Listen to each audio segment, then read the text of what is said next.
Bună, dragilor, și bine ați venit la o nouă filmare.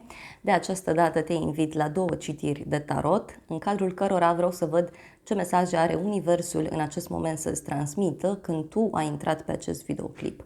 Și avem numărul 1, piatra roșie, numărul 2, piatra galbenă. O să te rog să alegi intuitiv și ne vedem la numărul sau la numerele alese de către tine. Bine ați revenit, dragii mei, cei de la numărul 1, cei care ați ales piatra roșie. Hai să vedem așadar ce mesaje are tarotul în acest moment pentru tine. Dacă dorești o astfel de citire, găsești oricând pe aplicația Tarot by AI. Accesul în aplicație este gratuit pentru toată lumea. Hai să vedem așadar numărul 1, piatra roșie. Ce trebuie tu să știi? Avem aici o veste bună pe care urmează să o primești. Este o veste bună după un conflict care a apărut, după o situație toxică. Pentru tine avem o întâlnire. Poate te întâlnești cu o persoană dragăție sau este un moment în care ai o conversație, poate la telefon, poate ai niște discuții cu o persoană dragăție. Hai să vedem. Da? Uite, aici este vorba despre o discuție cu o persoană pe care ai cunoscut-o de curând sau este vorba despre o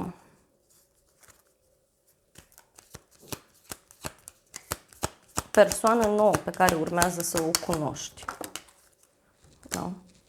Și văd aici o bucurie mică pentru tine în momentul de față. Deci văd o întâlnire în cadrul căreia, uite, poți să afli niște informații care îți plac, niște informații care îți sunt favorabile.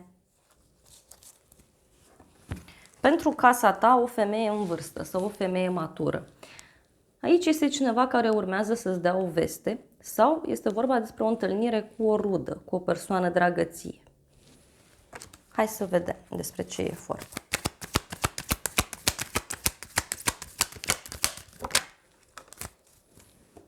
Uite, realizarea dorințelor. Deci, femeia asta îți dă o veste care te va bucura foarte mult.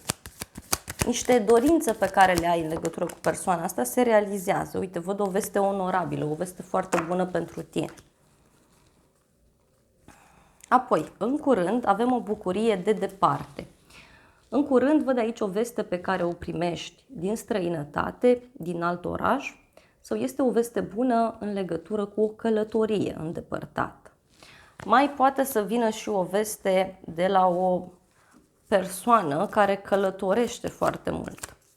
Simt eu că este o bucurie care te face să simți că plutești.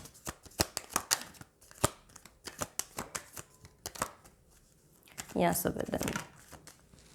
Uite, văd o surpriză. Deci, în curând, tu vei avea o surpriză. Este o persoană aici care își dorește să te revadă. Este o persoană care te apreciază, cineva căruia îi place foarte mult de tine și care dorește să îți scrie sau să comunice. Uite, este o surpriză în legătură cu zona sărbătorilor sau în legătură cu Crăciunul, cu Revelionul, cu o zi de naștere, cu ceva important. Poate este o surpriză privind o petrecere undeva în depărtare. Apoi, în viitor îmi apare tranziție, schimbare, deci în viitor este clar aici că apare o veste bună pentru tine. Ceva începe să se miște într-o anumită direcție.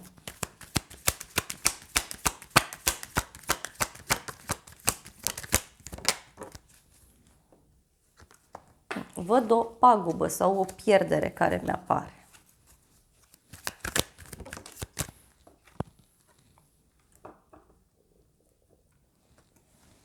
O curiozitate plăcută mai avem aici. Deci este o bucurie foarte, foarte frumoasă. Este o curiozitate pe care tu o ai aici și care, uite, vine la pachet cu o veste care poate inițial nu îți place, dar vestea asta cumva e bună pentru tine pentru că ceva se deblochează. Da? Și poate să fie ceva legat de bani mulți sau de o mașină, de o bancă. Ce nu știi tu, bani puțin și supărare. Deci tu nu știi aici că este o persoană supărată în jurul tău sau o persoană care are și niște probleme financiare. Este o persoană care vrea să stea mai mult singură. Poate să fie și o persoană ușor geloasă.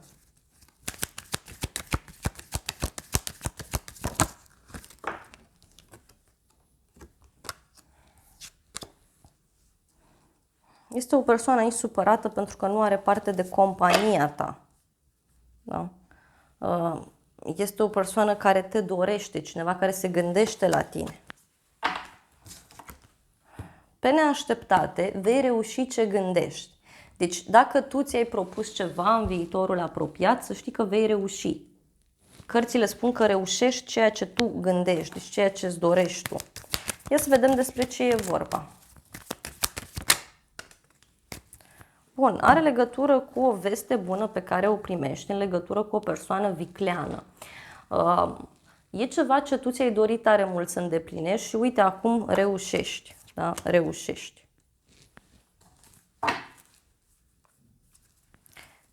Ce o să te mire? Un noroc foarte mare pe care tu îl ai. Faptul că cineva riscă. Faptul că reușești să câștigi ceva foarte important pentru sufletul tău. Hai să vedem despre ce e vorba. E un conflict aici, o ceartă, o dispută, da? Și e ceva legat de o problemă de sănătate, e ceva legat de o persoană care are niște probleme. Da? O să te surprindă niște intrigi între femei, adică o discuție ciudată. Hai să vedem despre ce e vorba, cu ce nu știi tu aici. Bun, are legătură cu o persoană care e puțin supărată sau cineva care are niște probleme. Pe neașteptate, uite, primești niște vești, poate de la o femeie, sau primești niște vești pentru sufletul tău. Pot fi niște vești care țin de persoana iubită. Ce o să te mire? O petrecere, o întâlnire, o bucurie mare, o hotărâre care se ia e benefică, doar că poate să fie cu mici mari discuții. Da? Și este vorba despre o realizare pe care o ai aici. O realizare foarte mare, dar și un sfârșit care apare. Hai să vedem îngerii romantici ce zic. Îngerii romantici spun să renunți la control și să renunți la o fostă iubire sau să renunți la trecut. Pentru că trebuie să lași totul să decurgă într-un mod natural. Da? Undeva este adevărat. Eu văd că nu mai există atracție, nu mai există chimie, nu mai există ceva anume aici, ceva special.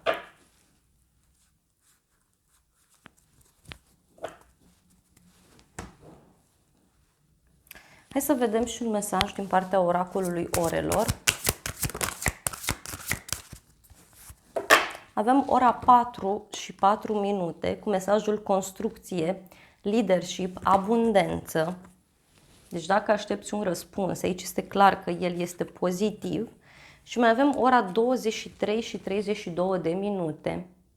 Transformare, manifestare. Deci este clar aici că viața ta începe să se schimbe din multe puncte de vedere.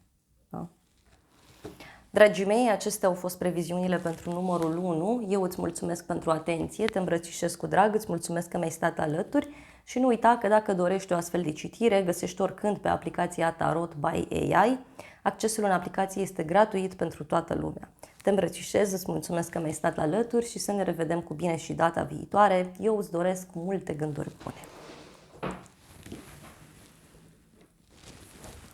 Bine ați revenit, dragii mei, cei de la numărul 2, cei care ați ales piatra galbenă.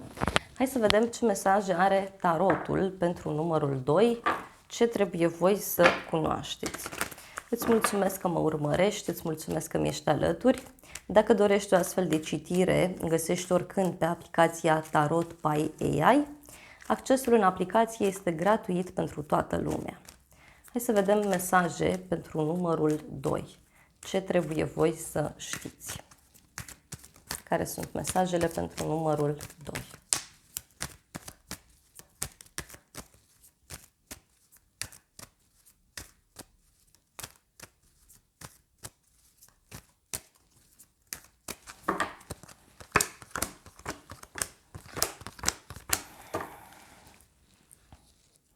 Bun, văd aici o persoană care te dorește, cineva care vrea să te cunoască mai bine. Poate să fie cineva care își dorește să reia legătura cu tine în acest moment. Pentru tine avem o veste mai puțin plăcută. Ceva nu-ți place, ceva nu-ți convine. Poate să apară o veste care e destul de ciudată pentru tine. Da? Doar că are legătură cu un noroc foarte mare pe care îl ai printr-o femeie matură. Sau este vorba despre un noroc foarte mare pe care tu îl ai prin experiența ta de viață de până acum.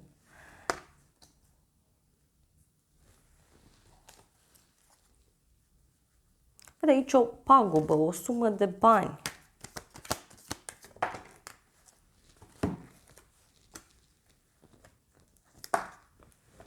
Și are legătură cu niște piedici. Da? Pentru casa ta avem o bucurie mare. Deci aici văd clar că tu urmează să ai parte de o bucurie foarte mare. De asemenea, văd un moment în care ceva se rezolvă pentru tine. Primești o veste extraordinar de pozitivă, care poate avea legătură cu o persoană foarte inteligentă sau poate avea legătură cu o persoană ușor vicleană. Deci e cineva care cumva își urmărește interesul.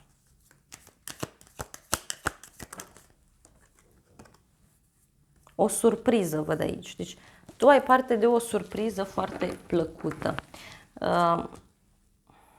Dacă ți-ai propus să faci ceva legat de casa ta, de familia ta, poate e ceva legat de muncă, să știi că acest răspuns este pozitiv. În curând, văd aici un noroc care apare. O bucurie pe care o ai.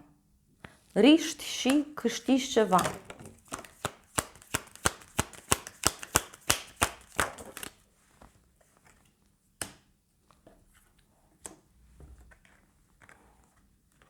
Este un noroc legat de o veste onorabilă pe care o primești, legat de o veste foarte bună. Vestea asta onorabilă poate să vină și cu lacrimi sau cu supărare din partea cuiva anume. Da? Are legătură și cu un sfârșit legat de un bărbat mai tânăr sau legat de o persoană care nu prea are experiență. În viitor, ți se spune să nu disperi. Să nu disperi pentru că aici poate să apară acea lumină de la capătul tunelului. Văd în viitor că apare acea șansă extraordinar de frumoasă pentru tine. E ceva legat de o ceartă sau de o discuție în contradictoriu. Poate are legătură cu ceva ce funcționează mai greu sau poate avea legătură și cu o problemă a unei persoane. Ce nu știi tu? Cunoștințe noi. Deci tu aici nu știi că poți să cunoști o nouă persoană sau nu știi faptul că este cineva care vrea să se apropie mai mult de tine. Poate este ceva ce nu cunoști în legătură cu o persoană pe care ai cunoscut-o recent. Da? Cineva te dorește. Uite, poate e șanse să cunoști pe cineva nou. Poate este o persoană care deja cumva se gândește la tine, doar că poate încă nu a avut curajul necesar să-ți scrie, nu a avut curajul necesar încă să-ți vorbească.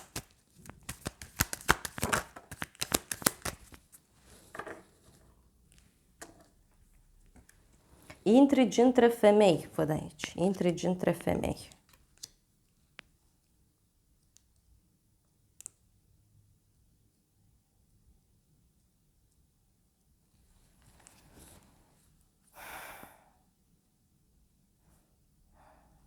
Poate nu știi că e ca și cum cineva aici se ceartă cu o persoană din cauza ta. Sau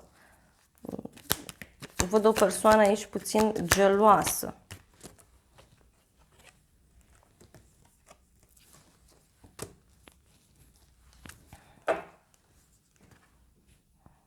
Pe neașteptate, noutăți la drum lung. Deci pe neașteptate primești niște vești de undeva din depărtare, de undeva de la distanță. Pe neașteptate văd aici o călătorie îndepărtată pe care o poți face. Și are legătură cu un sfârșit. Un sfârșit în cadrul căruia tu ești lăudat, ești onorat, ești foarte bine susținut. Da? Ești foarte bine susținut. Ce o să te mire este o tranziție, o schimbare. Deci tu aici o să rămâi surprins de o schimbare care apare în viața ta. O să rămâi surprins de o veste extraordinar de bună care apare. Wow! Și care are legătură, uite, cu un noroc neașteptat pe care tu o să-l ai în legătură cu o persoană foarte dragă ție, în legătură cu cineva care își dorește fie să reia legătura cu tine, fie este o persoană care vrea să te cunoască mai bine. Să rămâi surprins de aceste vești care apar și de niște musafiri care îți vin în vizită. Hai să vedem despre ce este vorba, cu ce nu știi tu aici. Bun, o hotărâre foarte importantă pe care cineva o ia. Poate e o persoană în jurul tău care are niște probleme legate de zona profesională, probleme legate de planul material sau cineva care are de luat o hotărâre și tu poate nu știi despre lucrurile astea. Da? Poate are legătură cu o relație, cineva care își dorește o relație cu tine. Să vedem pe neașteptate. Pe neașteptate văd o veste bună legată de cariera ta sau o veste bună legată de muncă. Poate să fie și o veste bună legată de familia ta sau de o hotărâre importantă. Ce o să te mire?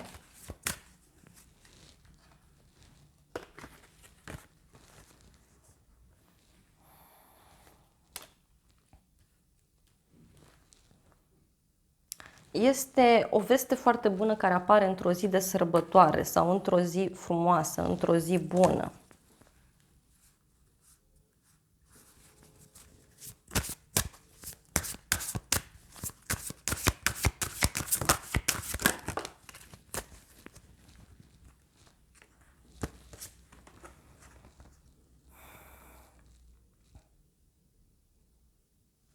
Și are legătură cu o pasiune pe care tu o ai sau are legătură cu faptul că te poți îndrăgosti de cineva aici. Da? Hai să vedem îngerii romantici ce zic. Îngerii zic să-ți exprimi iubirea față de oamenii din jurul tău, față de persoana dragă ție. Se zice să faci un efort, da? Să aștepți în cadrul acestei situații. Deci mai e de așteptat puțin. Hai să vedem oracolul ce zice. Wow!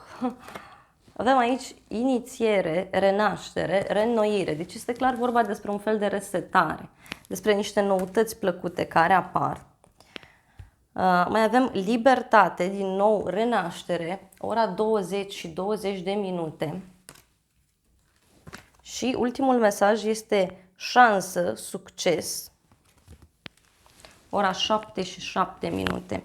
Deci este clar aici că pentru tine urmează niște schimbări, urmează o perioadă în care lucrurile încep să se miște într-o anumită direcție.